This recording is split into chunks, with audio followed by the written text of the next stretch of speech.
Hola a todos. En esta oportunidad vamos a hablar del concepto de divergencia y su interpretación física. Es importante seguir el procedimiento de construir un campo escalar a partir de un campo vectorial.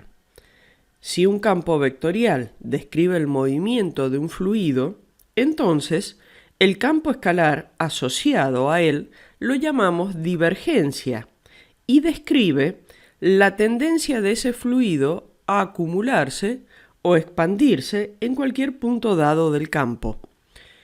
Para entender este concepto, lo vamos a ver desde dos formas distintas. Primero, su definición, su expresión matemática, y posteriormente continuamos con la interpretación física.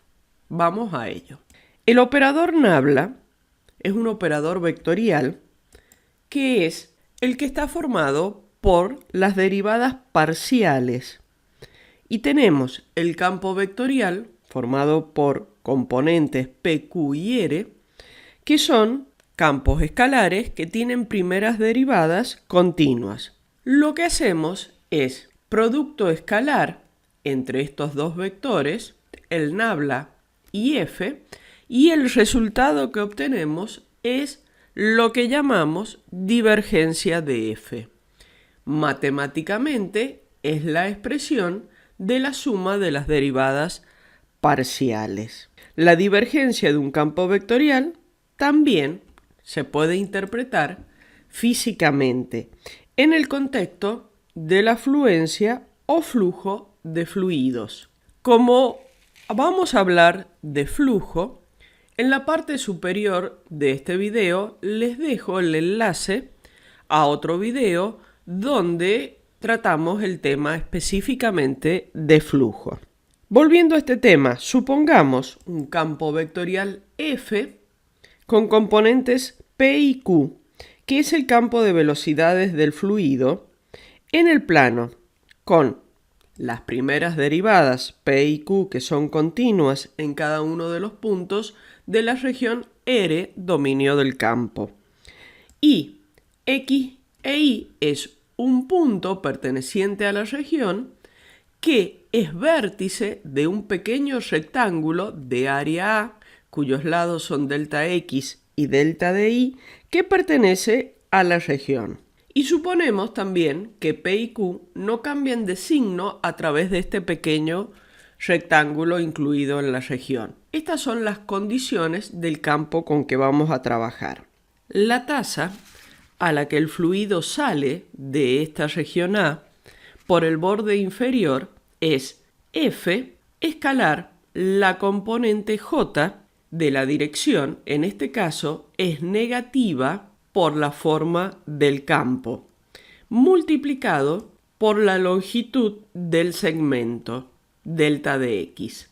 Eso, su resultado, es menos Q, la componente Q, por delta de X. Ahora vamos a calcular todas las tasas a las cuales el fluido cruza los otros tres lados en sus direcciones normales. Y, como siguiente paso, se suman las correspondientes a lados opuestos, arriba y abajo, izquierda y derecha, dándonos estas expresiones que, si tenemos en cuenta el concepto de derivada, de tasa de cambio, es aproximadamente la derivada, la parcial de Q respecto de Y por delta Y por el delta de X que tenía. Lo mismo de izquierda a derecha. Y sumamos todo esto y lo que obtenemos es el flujo a través de la frontera del rectángulo, dividido en el valor de su área, es el flujo total por unidad de área, que nos queda aproximadamente las parciales de P respecto a X más las parciales de Q respecto a Y. Considerando que delta de X, delta de Y tiende a 0, llegamos a la definición de lo que llamamos la densidad de flujo de F en un punto XY. En matemática, esta densidad es lo que recibe el nombre de divergencia. Ya tenemos la definición de divergencia. Es la densidad de fluido en un punto de un campo.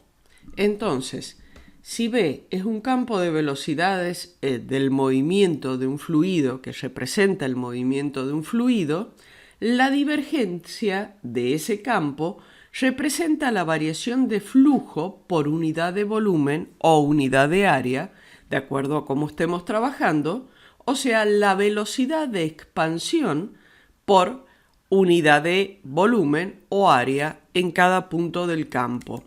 Y también se puede interpretar como una medida de la razón de cambio, la tasa de cambio de la densidad o volumen del fluido en un punto. A diferencia de un líquido, un gas es compresible y la divergencia de su campo de velocidades mide cuando se expande o comprime en cada punto. Entonces, de forma intuitiva, si un gas se expande en un punto, las líneas de flujo divergen de ese punto. De ahí el nombre de divergencia. Y como el gas está saliendo de una pequeña región, alrededor del punto, la divergencia en ese punto es positiva. Si el gas se comprime, en vez de expandirse, la divergencia es negativa. Lo veamos con algunos ejemplos. Yo tengo este campo vectorial, cuya gráfica es la que podemos ver. Calculamos la divergencia como las parciales. En este caso va a ser 1 cada una de las parciales de sus componentes.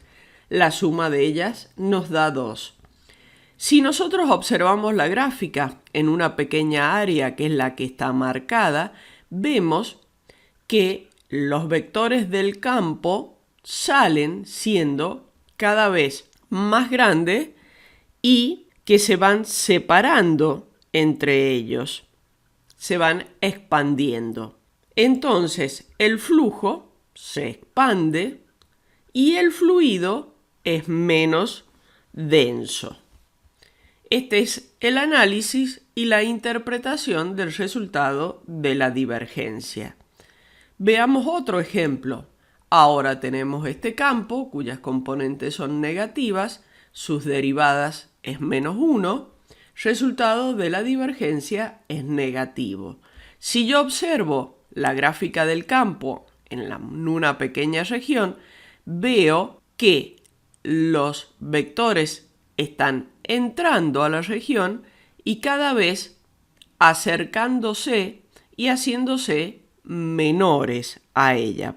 Por lo cual decimos que el fluido se va comprimiendo hacia un punto y es más denso.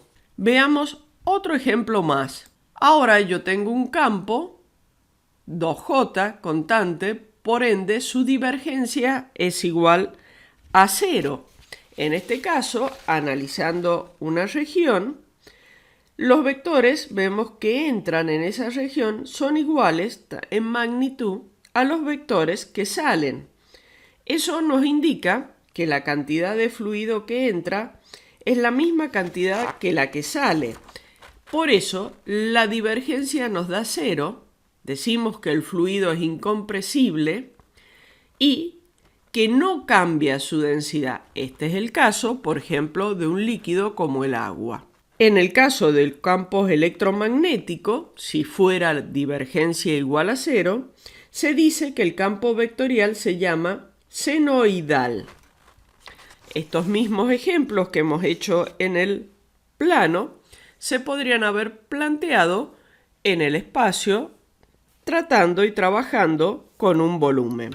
Hasta acá llegamos. En esta oportunidad hemos visto el concepto de divergencia y con un par de ejemplos sencillos su interpretación física. Muchas gracias por su atención y nos vemos en próximos videos.